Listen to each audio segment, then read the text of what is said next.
Excellent. So for this evening's Dhamma talk, just coming here this afternoon on the freeway, seeing that there's now already double demerits for anyone who speeds or breaks the law. It's already the holiday season, it's Christmas time. So for this evening's the Buddhist use of the next couple of weeks. This is Buddhamas time. So, well, first of all, that sometimes people keep complaining that Christmas time has got so materialistic, but there's much more to this time than just material stuff. And there's many, many ways that we can use this time. First of all, it's holiday time. You got time off from work. You got time to spend by yourself, and that's so hard to find these days. And it's one of the reasons for many people getting health issues, emotional issues. They just don't know how to take time off and relax. As I said recently, that it was Louis Pascal who said all the problems of mankind, and female kind as well, come from not knowing how to sit still, how to have some time by yourself, how to be peaceful. And it's one of the reasons we have centers like this. It's one of the reasons we have monasteries. It was one of the reasons why I used to have churches, as I have noticed before, that those were places where any time you wanted, you can go in and sit down and get some peace and quiet, just to relax, to unwind. And these are old stories again, that just keep coming up. That when I was a young man living in London, if ever I was doing any shopping, any business in London, one of my favourite places was Westminster Cathedral, right in the middle of the city, opposite the Houses of Parliament. And you'd go in there and just find a nice quiet place in this cavernous, huge building and sit down and be quiet, just to relax from the noise and busyness of the London streets. And just before I came to become a monk, about 41 years ago, I was busy, I think, getting visas or something, and then I decided, I need some rest, go to a nice quiet place where you can just relax and be still. And I went into Westminster Cathedral, and that's the last time I've ever been in there, because whoever organizes and runs that place, they decided to put in a PA system, where there was announcements, sermons. There was no peace and quiet left at all. They destroyed something which was to me sacred: silence, peace. And so this is a wonderful time for the next couple of weeks, or whatever you've got on in times of holidays. Find some silence over Christmas. One of the favourite Christmas carols, Silent Night. It's very hard to find silent night at Christmas. Everybody's making so much noise having parties. But if we go back to the tradition of silent night, isn't it wonderful just to find a place you can really relax? So go off to the beach and see how many waves come in an hour. Count them. Go into your garden and count the blades of grass. Go into a forest and, as I often say, see if you can see a tree growing. They do grow, but it takes a lot of patience and silence to watch and see the tree grow. Often it's when you're thinking of something else, you look somewhere else, that's when it grows. So these are just crazy things we can do. Just like counting the waves, counting the grass in your lawn, or just seeing a tree grow. It's just an excuse for doing nothing. Unfortunately, these days we do need excuses for doing nothing, to relax, to find some silence. Because if you're sitting in a garden and your partner asks you, "What are you doing?" and you say, "Nothing." "Oh, great, you can come and help me." People just do not respect the sacredness of doing nothing these days. That's why you have to give it excuses. That's my excuse. I don't ever say I'm doing nothing. I say I'm counting the grass, or watching the trees grow, or counting the waves. Anything to make it look like you're doing something, but really you're just relaxing and being silent. Because just giving yourself a Christmas gift of peace, of silence, is a wonderful way to relax the mind, bring health to the body, and bring happiness to your life. What was it we had over in our monastery down in Serpentine? I was reading this in a little article I gave, and it was happened. There was this fellow who came to see me just after the meal. He turned out to be in our local council. He was a local building surveyor. And he came up there and he said, I've come to say thank you because I'm retiring tomorrow. I said, thank you for what? He said, thank you for your car park. What on earth do you mean? And he said, whenever he felt stress in his office, he would drive to Bodhinyana Monastery in Serpentine, just park his car in the car park. Indeed. And relax. Find some stillness. And he said, even though he's still sitting in his car, the monastery was a place of quiet and peace, where whenever he was stressed out at work, he could go. And he said, thank you so much. That saved me from so many breakdowns, so much ill health, which it does do. Know that your health is really important. I not just mean your physical health, I mean your mental health as well. Because when you get sick, you obviously not productive, it doesn't feel good, but especially when you're emotionally sick, we usually take it out on our friends and loved ones. We get grumpy, we get angry, we say the wrong things, and all it is because we don't have enough rest in life. So this is a great time. Stop going on holidays to places. That just tires you out. That just stresses you out even more when you're flying or traveling in a car. Instead, you've got these beautiful homes you paid so much money for. And there's no place like home. There's no bed in any hotel like your own bed. And there's no sort of food like the food you can cook for yourself, or especially if you go and stay with your mum, your mother's food. Go and stay there and say, Mum, I'm coming on holiday at your house. And just learn how to relax. And when you're there, learn how to do nothing and have some peace in life. If any of you over the Christmas time, holiday time, are getting bored, then go to the monastery for the day. There's 2 or 3 monasteries now, nice peaceful places where you can just hang out and just enjoy the peace there. Because that's what this Christmas is supposed to be about, peace to all men and women. And how do we find that peace in our life? Sometimes we've got to go to a peaceful place. When you go to that peaceful place, we suck it in from outside. There's so many places in my life, because I'm a Buddhist monk, you seek out the quiet, peaceful places.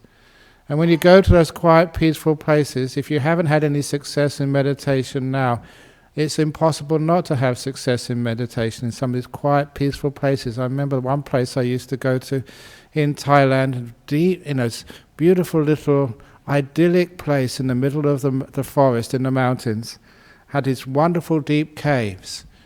And some of these caves, when you go inside them, they were so cool and they were so silent, I mean really silent. The peace was just all around you. You couldn't ignore it. It doesn't matter how restless you were. It was like diving into a swimming pool. You just got wet. You're in that peace and you just got soaked with it. And your mind became so still and peaceful and happy as well. And when you came out afterwards, wow, all your problems and difficulties had gone. It's just like some people's presence was very peaceful as well. I remember this, the monks know this so many times, I love telling the story of when I went to see one of the holy monks in Thailand many years ago. One of the most impressive monks I've ever met. And like everybody, I had all these questions. And all the questions I had were all because my mind was not peaceful. It was so restless. And when you're restless, you find a question about anything. And you answer that question, you just have another question afterwards. I had this whole list of questions to ask this really great monk. He was one of these monks when I first came to Thailand 41 years ago. He'd just been released from hospital with incurable cancer. Doctors gave up on him, And he said, well, if I'm going to die, I might as well die in my monastery rather than dying in the hospital in Bangkok. So he went up to his monastery in Nong Khai, and it was about 21 years later he died. You know, 'cause sometimes when you have some peace and quiet, it's brilliant for your health. Again, a lot of physical problems happen because we don't know how to find some peace and stillness in our life. But not only that, you know, I had all these questions about, you know, life, the meaning of life, philosophy, and finding a great person to ask these questions from. But honestly, as soon as you went into the room to see this guy, I had to make an appointment and wait for a couple of hours because other people wanted to ask this guy also. As soon as I went into his presence, my mind went totally peaceful and blank. I had not one question in my mind. And that was where all my questions were answered. Not by giving answers, but by peace, by stillness, by calm. That was the answer to the questions. And it was so satisfying, because you know what it's like? You have these discussions with people, they have these debates, someone says one thing and then they say another thing, they ask this question, and it goes on and on and on and on and on. Apparently, I just read in the news that there was a TV program called Q&A, and you'd think by now, it's been going on apparently for quite a few years now, you'd think by now they'd have all the questions answered. But they never have all the questions answered. Even they're supposed to get the experts. You know, can all the questions be answered by experts? Can all the philosophical conundrums be answered by sort of, you know, asking some holy man or holy woman what the answers are? Absolutely not. You just get more questions afterwards. But when you go to a real expert, all the questions just subside. Your mind is peaceful, and there you find the only solution to the questions of your life. Not in another answer, but in peace and stillness. And of course that's what I saw with this great, great monk. And interesting, at the time, I always thought, wow, I don't want to leave this place. I thought they're going to have to drag me out of this presence of this great monk. I felt so content and happy, so peaceful, because one of the things which I learned there, which I try to practice ever since, I felt totally accepted and loved, unconditionally. That here was one fellow who was not going to criticize me, put me down, or hurt me in any which way. And to understand how I felt, it was only later on, one of the monks helped me with a simile. It's called the simile of the spikes. He said that everybody has invisible spikes coming out from their body. They're invisible, you can't see them. But if you get close to them, you get scratched. You say the wrong thing, you invade their space, you challenge their ego. Whatever it is, you get too close and you get scratched. You know what I'm talking about? Some people have got very long spikes. They just come into the room and you feel really uncomfortable. And some people have just got average spikes, like you have. People sitting next to you, you know, you don't get scratched, but you go a bit too close, you know, in my personal space, out of here, and you get scratched. And there are some people who've got hardly any spikes at all. But you get too close to them, and you know, you find out that they start to bark. But there are some people, amazing people, who've got no spikes at all. And that was this monk. No spikes at all. Doesn't matter who you were, what you did. You felt totally at ease. He didn't have any personal space. There was no person in there at all. Just kindness, compassion. And there was such a wonderful experience of actually not being taught this, not having it as an answer to a question, but actually experiencing what it's like to be totally accepted and loved. Unconditionally, so you felt 100% safe and secure. Not only that, but you didn't have to do anything to meet this person's expectations. You didn't have to strive, you know, to be worthy of this person's love. You didn't have to be anything or do anything. It was there already. You'd arrived, you'd achieved. It was there. The goal was finished. The end of the journey. Now you could relax. You had what you were searching for. The real answers to the questions. Just you were accepted, loved by a fellow with no spikes. And that was such a wonderful experience of just, from that stillness, what peace and goodwill to all people actually means. It's a wonderful little slogan for Christmas. Peace and goodwill to all beings. And it's not just all men, all beings as well, animals, whatever it is in this world. Being kind, being gentle, being soft, so no one ever feels afraid in your presence, which is a beautiful thing.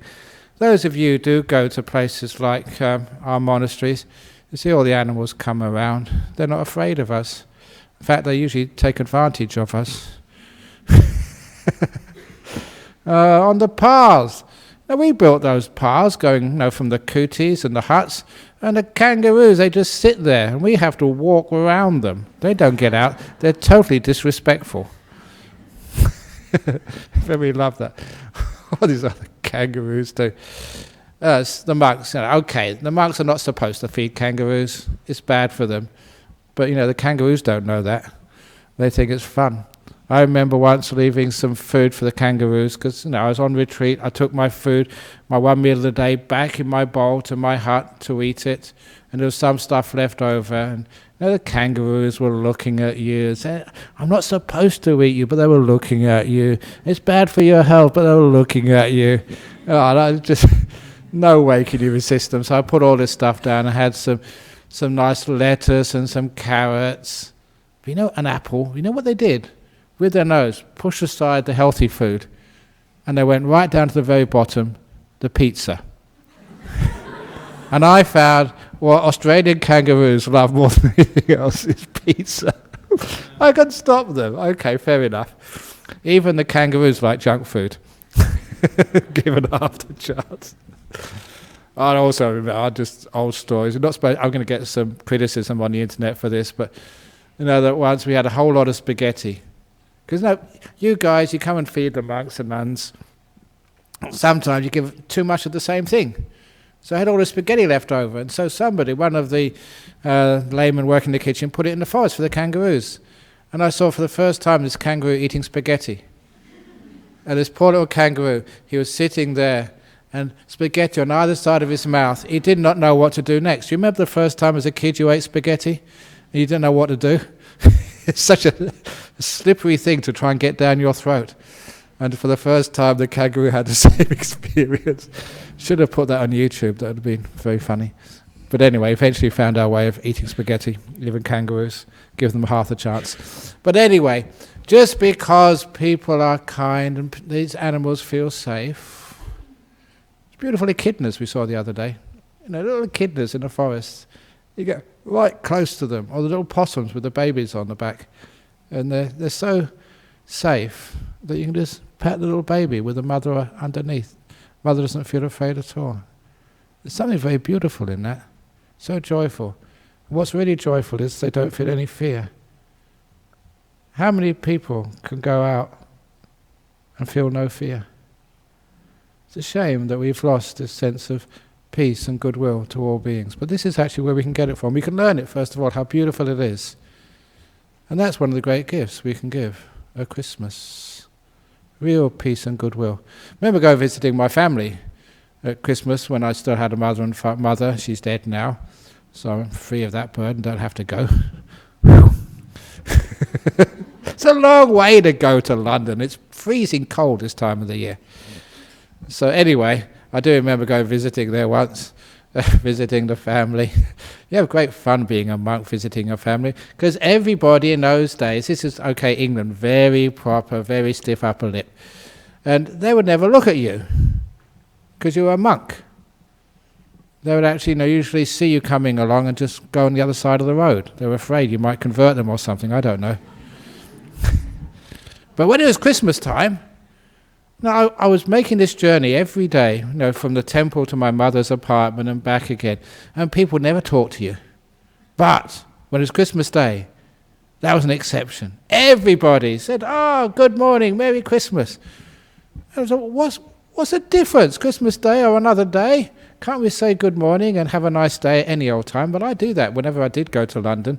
In the underground. Underground's a great place to play around. Because no one looks at you in the underground. And so because I'm a monk, I can play around like that. I just go and sit next to somebody. Say, "Hi, how are you? I'm from Australia. I'm a Buddhist monk. What are you?"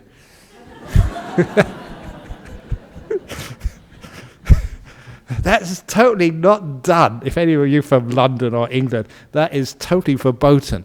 But because I wear a robe like this, you can do anything. When you wear strange clothes, you can do strange things. It gives you permission. But what's the other time? I was also at the same occasion visiting some of my relations in the Midlands, in a town called Stoke-on-Trent. And in the morning, we just went on a nice walk. It's one of those beautiful winter's mornings, which was quite weird. When it was really clear and the sun was out. So I went for a walk, and I couldn't believe it. People were actually laughing at me. And they were pointing at me and laughing. And I've never had that reaction at all in my life as a Buddhist monk. People pointing at me and laughing down the streets on a Sunday morning. And then, eventually, I found out the reason why. We came to this big billboard. The circus was in town. And then I realized why they were pointing to me and laughing. They thought I was one of the clowns. And I didn't mind. Of course, a bit of happiness that day as a Buddhist monk. But anyway, just the kindness which was shown to everybody on that one day. At least one day of the year we can feel what it's like to be kind to one another, not to be afraid of one another, to find the most beautiful parts of one another. That's part of what this Christmas is all about. Peace and goodwill to everybody. Don't care what religion you are, what race, what gender, what species you are. Yeah, for everybody. Yeah, everybody, yeah. So to make sure it is a beautiful thing, an opportunity. So, it's very easy to have peace and goodwill to animals and to other people, and the gays or lesbians, people who are not like you. But the hardest one is to have peace and goodwill to the person you live with. So for goodness sake, isn't it a great opportunity? That's why we have days, celebrations, we set aside from other days in the world to give us an excuse to do better than we normally do. An excuse to actually to practice some kindness and goodwill to other people, the people you live with. I don't know how many of you have difficulty in your lives, living with a partner, but I notice that a lot of times it's our bad speech. Sometimes the way we criticize one another, put each other down. That's why you always know how long a person's been married by the tone of their speech. As the old joke says, when the first year of marriage, the wife listens to the husband. The second year of marriage, the husband listens to the wife. In the third year of marriage, the neighbours listen to both of you. Why are you laughing? Because there's a lot of truth in that. So instead of arguing like that, can't we actually use this as a circuit breaker time, saying, okay, darling, it's the time of the year, we're supposed to have peace and goodwill to everybody, whether we're Christian, Buddhist, Muslim, or however. Can't we at least have one day when we don't fight, like what happened in the trenches in the First World War? Can't we just put that aside for one day, reconcile, make peace with one another? Why should we make peace? Because love and peace is more important than being right. That's the reason why we have arguments, because everybody's convinced they're right. And I think sometimes it's our education system is at fault there. Instead of actually sort of pointing out what's wrong in the world, we want to find out why, so we can find solutions. If you're in the school system, if you're right, you get praised, you get a good mark. If you're wrong, you're put down and criticized. So being wrong, for the very earliest times of your education, you actually absorb this as like a very affront to your ego, something which is wrong with you, something which you should correct. And being right is important for your self-identity and your sense of self-worth. People who get all the right answers in the examination get prizes. People who get all the wrong answers get sort of expelled or have to get bad jobs, like being a monk. That's not a bad job. But you can see just how that idea of rewarding being right and putting down being wrong is encouraging us, when we actually live with one another, to refuse to be wrong and always to have to be right. And that causes all these arguments. Right or wrong is not the point, it's living in peace and harmony together. Now, wouldn't it be wonderful if our education system rewarded that? Not just how many right answers you got in the exam, gave you the prize, but actually how much cooperation, how much harmony, how much ability to work together you have. That's one of the reasons why I suggested, and I suggest here again, because this time now in Western Australia, just finished the examination, and people have just got their exam results last week, many kids. And those exam results all are your personal scores. And they're supposed to prepare you for life. And I've often said, it does not prepare you for life at all. It would be much better to reflect what's needed to succeed in real life. Is, say, the Year 12 exams. This is the university entrance exams here in Australia. The Year 12, the Grade 12 exams, should be maybe 70% personal score and 30% averaged over the class to which you belong. So if your whole class does well, you do well. If the whole class does bad, you do bad. Which means that you are rewarded, real reward, 30% of your Year 12 marks, if you help one another. Cooperation is important in life, not just being right. It's a terrible thing in our education system. You have to compete with your friends. Friends you've known for years. In those exams you're sitting next to each other and you don't share. It's called cheating. I don't call that cheating. I call that cooperation.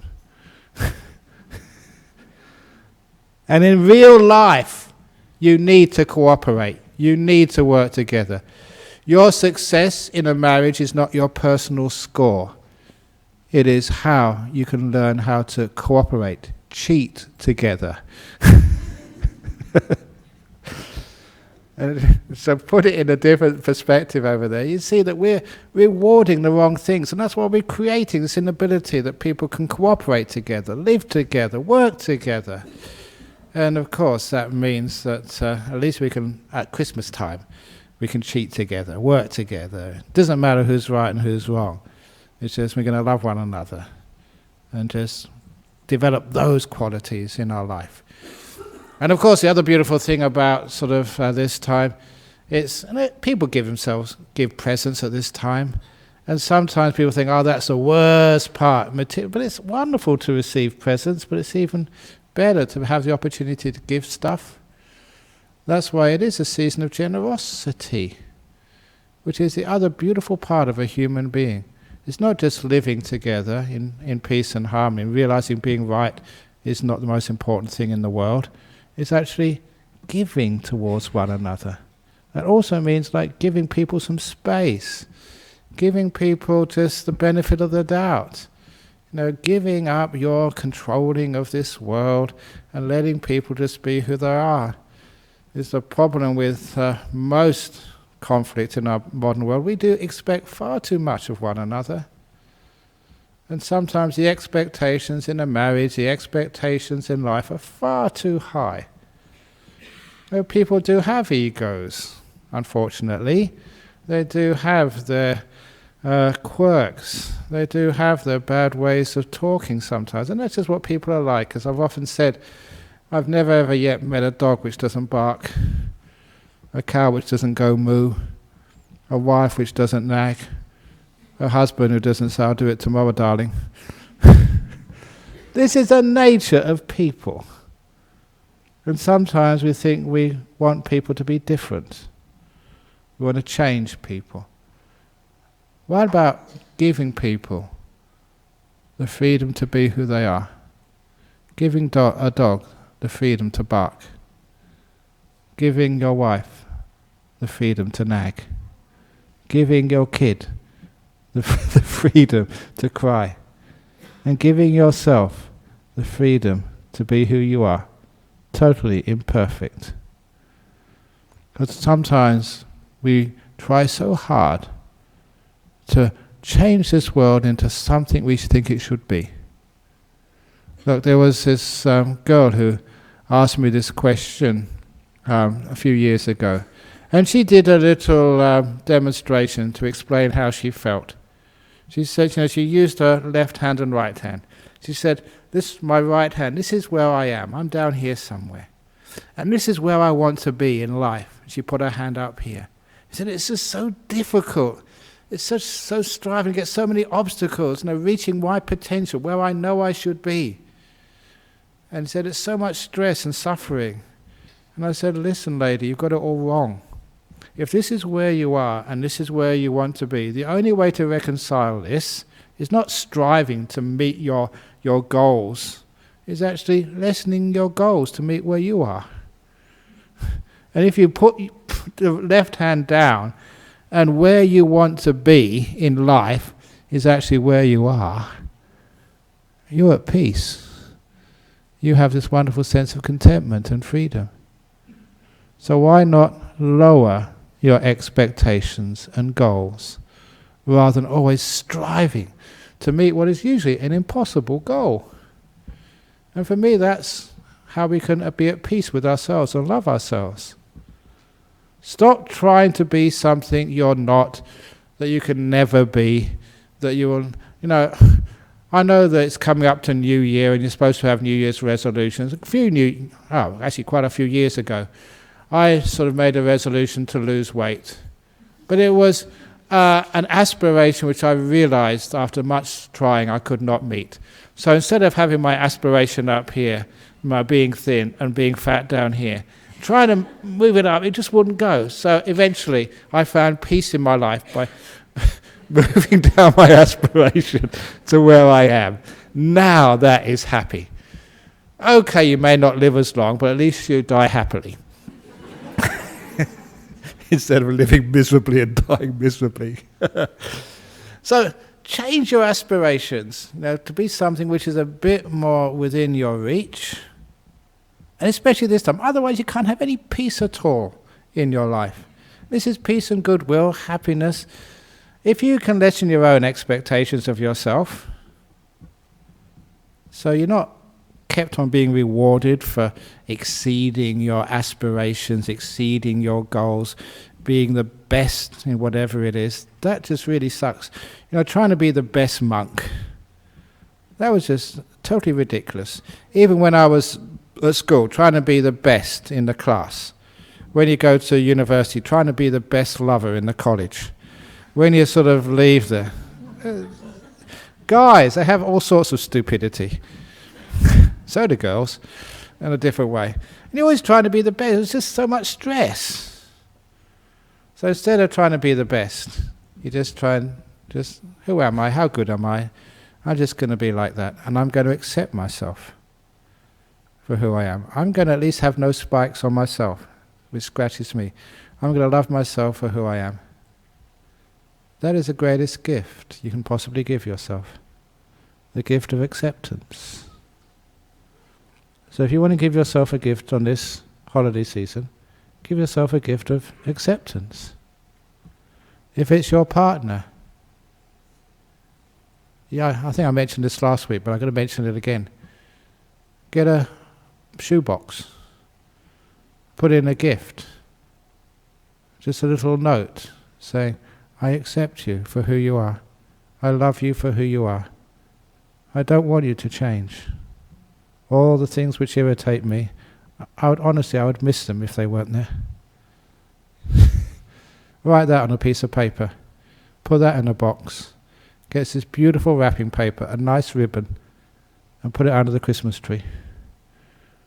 So there's all this other stuff people give you. You don't really need that, but what do you really need? What would you like from your partner?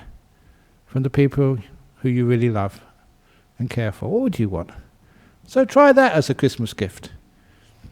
Put the gift of acceptance, of love, of peace. You don't have to change, darling. It'd be good if you would, but you don't have to. Being honest.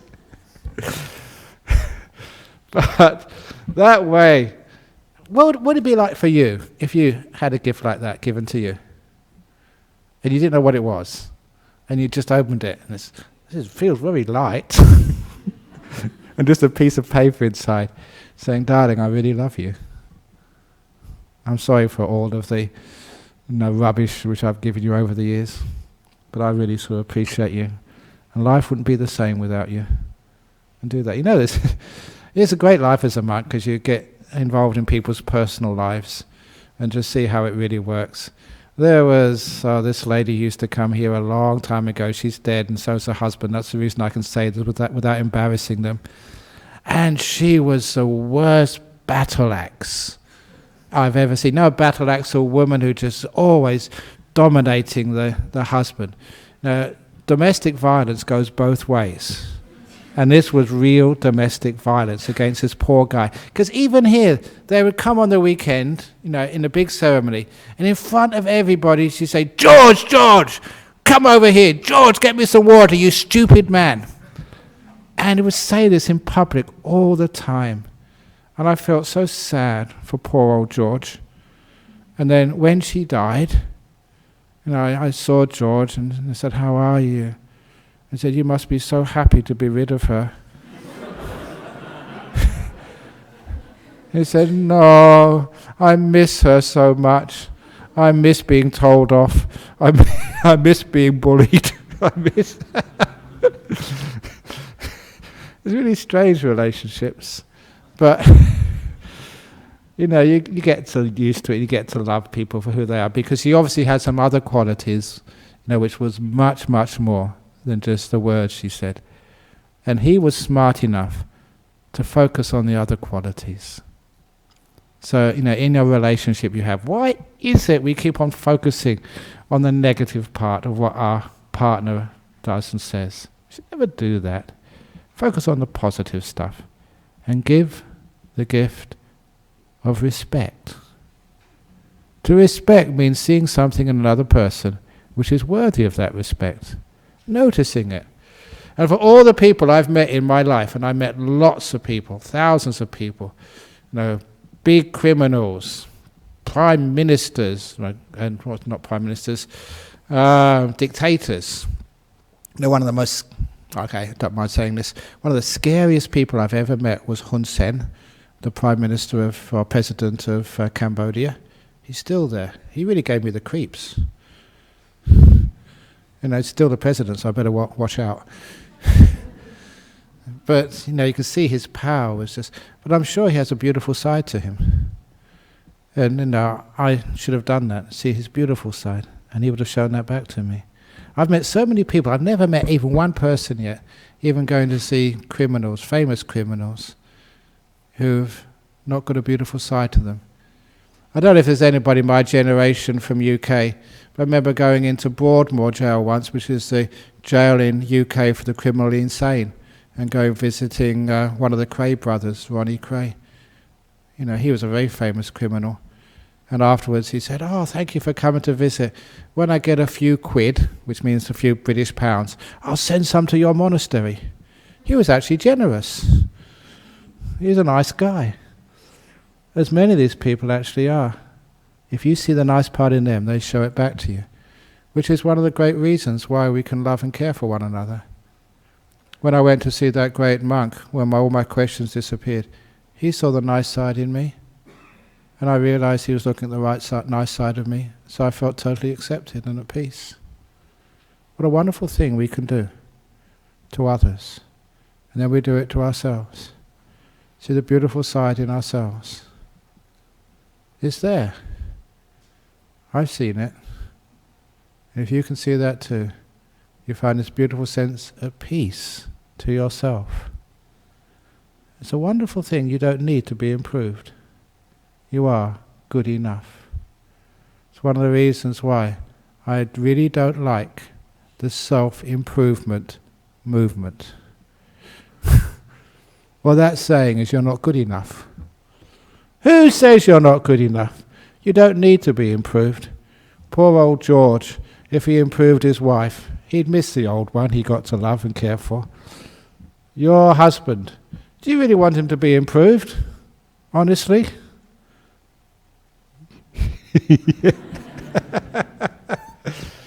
But no, he's good enough. If you want to improve them, you're missing the point. We learn to love a person for who they are. Because if you can do that to your partner in life... Look, when it comes to your partner in life, whether it's only your boyfriend, girlfriend, or long-term partner, how come you can't really appreciate them while other people can? But then, later on in your relationship, maybe you have children. And even some of your children are so naughty, but you never feel like divorcing your children. You will love them forever, even though you don't know where they came from. Honestly, it's true. They come into your body, into your life. You don't know what's going to come out, when you give birth. We've got all these hopes, but sometimes you get some monsters come out, and sometimes some amazing people. And it's nothing to do with the parents. Sometimes it's just what comes out. It's pretty much a lottery, so it's a pretty dangerous game, giving birth. But anyway, doesn't matter what comes out. If someone turns out to be a criminal, be a drug courier, whatever. Mothers, especially mothers, they love their kid no matter what. They have total unconditional love for their children. And that's such a beautiful thing to see. Why is it, husbands, wives, parents, you can always have unconditional love for your child, but you don't have unconditional love for your partner? Why can't you say to your husband, to your wife, the same as your kids, I will love you forever? You don't have to be, a great person. You don't have to fulfill all of these requirements. It's great if your kid does well in year 12, goes to university, but if they don't, you still love them, they're still welcome in your house. Why is it we can't treat our spouse that way? This is something which we expect too much from a husband, from a wife. We don't expect so much from kids. The kids, they're our blood, that's it, so we'll love them. Why can't we say that to the people we live with as our partner in life? Love them in the same way we love children. What a beautiful world that would be. And just because it's our children, why can't we love other children as well? Sometimes people ask me that. You're a monk, you never got married, you never had kids. Don't you miss having kids? And actually the answer is totally not, because quite frankly, please don't take offense at this, you are all my kids. And sometimes I look at you, you may be even older than I am, and I don't care, but I look at you and I care for you and I love you, and I'm really interested to make sure you do well in your life. And when you do well in your life, I feel like I'm a proud dad. When you come and you have these problems in your life and you solve them, you got some sort of disability and you get a peace with it, or you get all these emails saying because of the talks, that I'm now a changed person, I feel so good afterwards. I feel like a proud father going to the child's graduation. So, you are my kids as well, because I've extended just my field of loving kindness to have each one of you. So I don't miss having kids. I've got too many. All of you and all of you listening online. And why can't we have that same? Why just because it's our blood? Why can't we love other people as well? And extend this beautiful community.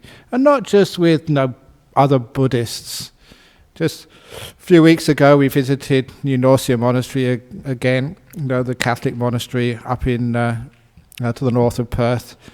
And I was just looking at one of the photos in our monastery of Abbot Placid and myself, just by the bell tower. It's a classic photograph, big smiles on our faces, like brothers. And having different religions is not going to divide us. We love each other. He's dead now, unfortunately, but had a lot of good times with him. Or even just some of the Anglicans, like good old Dean Shepherd. The John Shepherd. He was the dean of St George's Cathedral. Because we went to a interfaith gathering together. I think it was over in Supreme Court Gardens, and I think it was run by the temple in Maylands, the Fo Kwang Shan group. And he said, "Oh, it's going to rain." I said, No, Buddhist ceremonies, it does not rain. And he said, "I bet it rains." I said, "It won't rain, it's a Buddhist ceremony." And I said, "Okay, I'll bet you $1. And I didn't realise, I forgot the time, I wasn't mindful, I don't have $1. I don't have any money at all. But I was so confident I would win, I didn't mind. And it rained. And for a year, he never let me forget that. He said, "Ajahn Brahm, you Buddhists don't pay your debts." So eventually, I got one of the lay people, and I said, "Would you mind donating $1?" I said, "Well, yeah, to the donation box." No, to John Shepherd, the dean, because I owe him $1. I've got to pay off my gambling debts. So I admit it, Ajahn Brahm, I gambled and I lost. I never do it again. I'm sorry. But that's the fun you had with other people. They were your friends, they were your brothers. And isn't that what we're really supposed to do at this time of the year and maybe all the year? The people who are different than us? What difference is there? They maybe have a different gender orientation, different religion than us. What's the difference?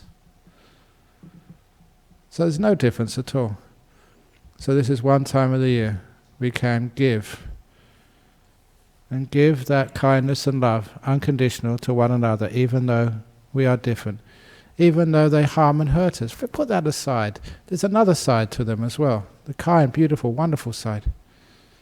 And if one can actually keep focusing on that, we can create a good world. We start a good world inside of ourselves. Peace and goodwill to ourselves. Forgive. If you still have a problem with this, get that box. And as I said last week, put the gift card to me with love from me. And put it under the Christmas tree. Whatever you want to give yourself. I did that as a kid. I remember I was not getting enough Easter eggs at Easter time. And I loved chocolate Easter eggs. I was really into chocolate as a kid. And so, but I was also smart. I wasn't going to get enough chocolate Easter eggs. So I thought, I've got a solution to that. I'll buy them and give them to myself. So all these chocolate Easter eggs, which I bought and gave to myself. A great solution. So, if you haven't got enough presents for Christmas, buy one for yourself. But don't buy other stuff which you can buy at other times of the year. Buy something which is really useful. A box, a nice piece of paper, and write in it what you would really want in life. What would you want in life? For those who are sick, put good health in there. Just write, "May I have beautiful good health." And put it in the box. Wrap it up. Leave it under the Christmas tree. And opening up with all the other presents. Psychologically, that is very powerful. It works. Because as you are opening something up, as you're doing some sort of ceremony, the whole thoughts, the mind is actually acting on your body and giving yourself some good health. If it's just respect, peace, kindness, you want to give that to yourself, want to give it to others. That's beautiful gifts. And you don't have to spend any money on that. Just spend some time. And that means that you have these beautiful gifts you can open up at Christmas. Gifts which you really, really appreciate. And give it to other people as well. Anyone you've had an argument with, put in there that I really forgive you. I shouldn't have said that. Whatever has happened between us, let that be in the past. and just put that in the box and wrap it up and put it under somebody's Christmas tree. What a beautiful gift that would be. So we have these occasions of things like Christmas, things like this season where we can take holidays and rest. Please make use of them, because as a Buddhist, there's nothing we can't make use of. You already know that story of you get some shit in life, you dig it under the mango tree and make mangoes out of it. We use everything in life. All experiences of life we can make use of to grow in wisdom and compassion. And thereby, this is a Christmas time. This is a wonderful thing to make use of. So thank you for listening. And happy Buddhamas. Okay, look, enough of those really weak sadhus. It's a lot while before since I asked you to do this. If you do sadhus, give it everything you've got. Now, a few of you know what to do, so please, everybody, follow those people and follow me. Sadhu means like, congratulations, it's well, it's good. So really give it everything you've got. 1, 2, 3. Sadhu! Sadhu! Sadhu! Doesn't that feel much better? Very good. Okay, we've got some questions from overseas. Let's see what we've got today. And the first question is from the North Pole.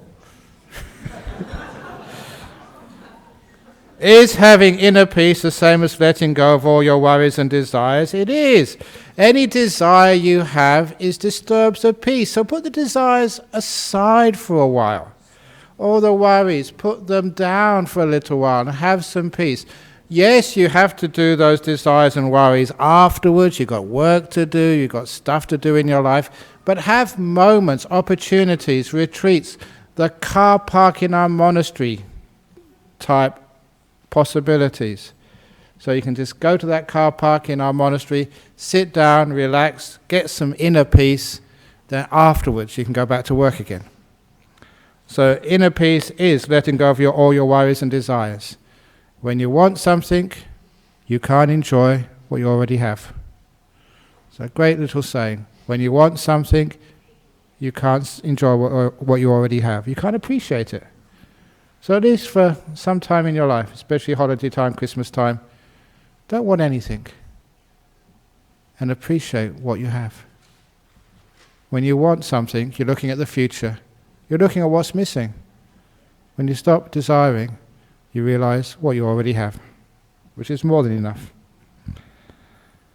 How can we be sure we don't muddle up being peaceful with being lazy? Look, this is a time for peace, goodwill, and laziness. This is the lazy season. Because people feel so guilty about being lazy. It's a guilt trip stuff. I think it comes about, when I was a kid in Christian schools, they say the devil makes work for idle hands. It doesn't make work for idle hands. Idle hands means you don't cause any trouble for other people. And you also have a bit of rest and peace. Why can't we have, every hour of the day, a lazy hour? Especially over Christmas. Learn how to do absolutely nothing. The trouble is, people don't know how to be lazy. And you actually learn how to be lazy by coming to places like this. Because people being lazy, what do you do if you think you're lazy? You just go and watch the TV, what's on the TV, you go and sort of read a book. That's not being lazy. You go and plan your autobiography. That's not being lazy. Being lazy means sitting down there and doing absolutely nothing. Being so lazy you won't even think. You just be. That is called meditation. So actually, people are afraid of laziness. And they think they're lazy, they just can't do it properly. What most people think is laziness is just thinking and wasting time. Whereas being peaceful is not a waste of time at all. It's an investment of time in your health, happiness, your ability to love and care for others. Lastly, when a situation or place is difficult, is it better to go somewhere you are more likely to feel better, for example, somewhere quiet and peaceful? Yes, it's more lovely to be able to find a nice, quiet, peaceful place when a situational place is difficult. But remember, you always have to go back to that difficult place again later on. But you go to a place of peace and quiet to get perspective, to get rest, to re-energize, so you can go back and deal with that difficulty later. This is not escaping, this is taking time out so that you can actually get some perspective, relax, rest. It's just like when you're in the jungle, you can't see wherever you're going at all. The trees, the jungle is far too close. So you find a pyramid in the jungle, one of the similes from my life. When you climb to the top of the pyramid, because this happened when I went to Central America, 69, climbed up the pyramids in Tikal, and I didn't know what I was supposed to find at the top there. But I did discover the top of those pyramids were just above the tree line. So at the top of the pyramid, you're actually above the jungle. So you could see.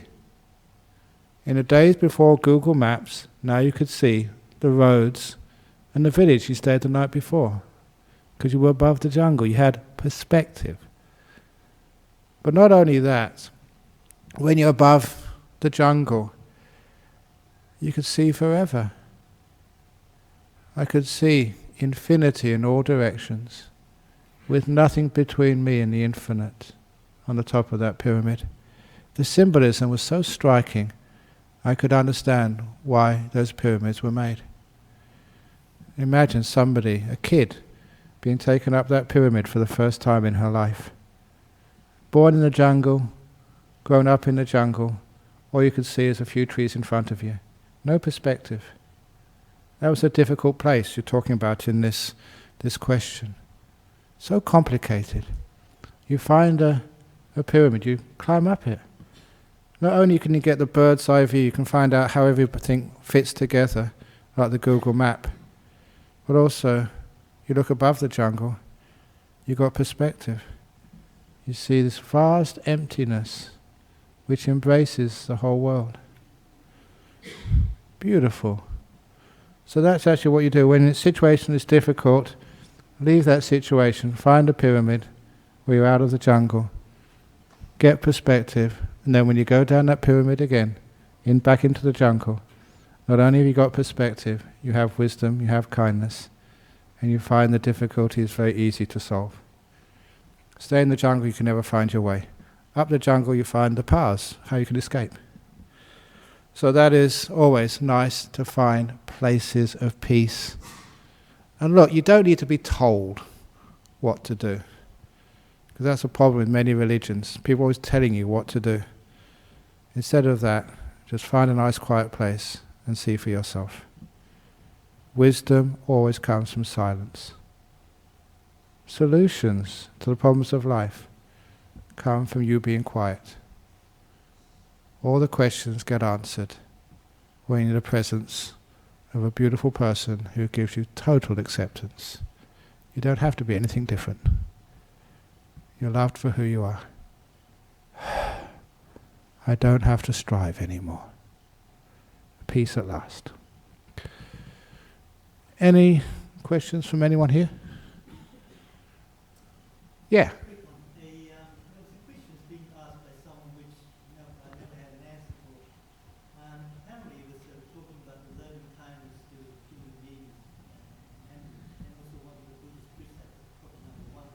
Mm. Yeah.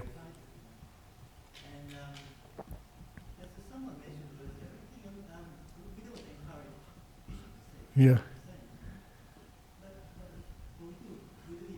Yeah. Yeah. Yeah, we try to lessen it as much as we can. But it's my experience that not all people can be vegetarians.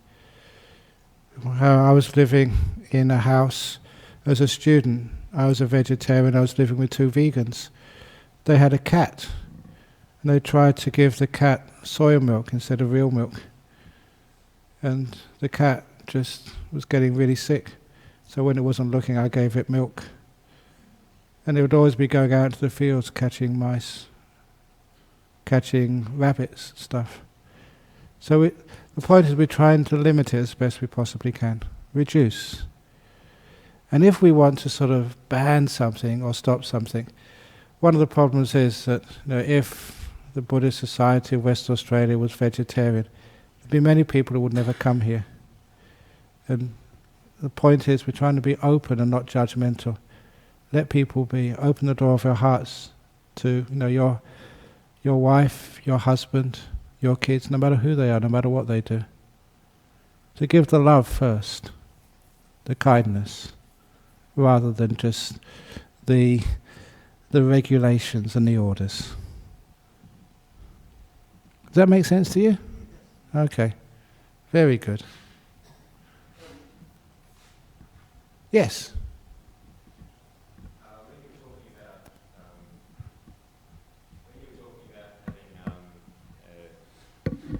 Lowering your expectations of Yeah. yourself and the striving, that sort of struck a bit of a chord with me, because I know that there's been times in my past where I've needed to strive, and before that I had acceptance of where I was, and looking back in hindsight I know that acceptance wasn't a good thing for me because I needed to strive, because I was hurting myself and hurting the people around me in having that acceptance and continuing those unhealthy behaviours. I just wanted to know what you thought about that. Well, a lot of unhealthy behaviours often comes by being afraid of yourself, not really accepting yourself. So I don't think the acceptance went really deep enough. Because sometimes the behaviour which hurts other people is often coming from a behaviour of a psychology of not being at peace with yourself, not liking yourself, running away, being afraid, being guilty. And all of those comes from not really deeply appreciating yourself and being at peace with yourself.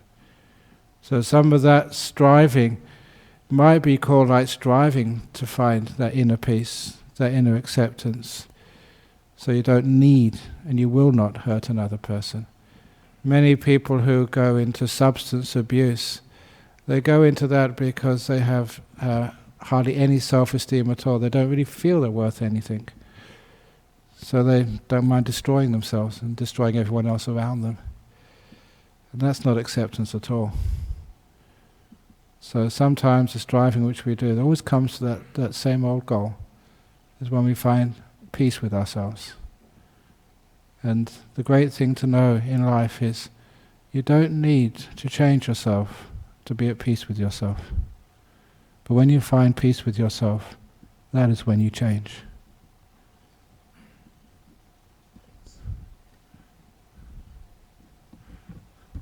Okay, so I think that's enough for this evening. So we now can pay respects to Buddhamas Sangha, and then we can do whatever we need to do.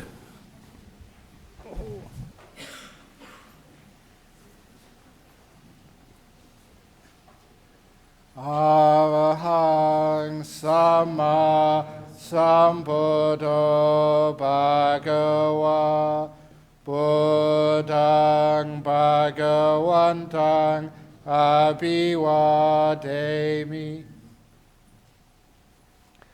Suakato Bhagavata Dhammo Dhammang Namasami Supatipano Bhagavato Sawaka Sangho Sanghang Namami.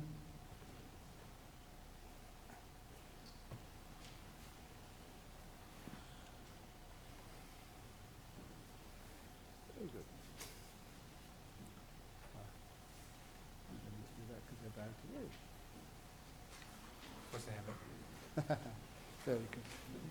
Oh.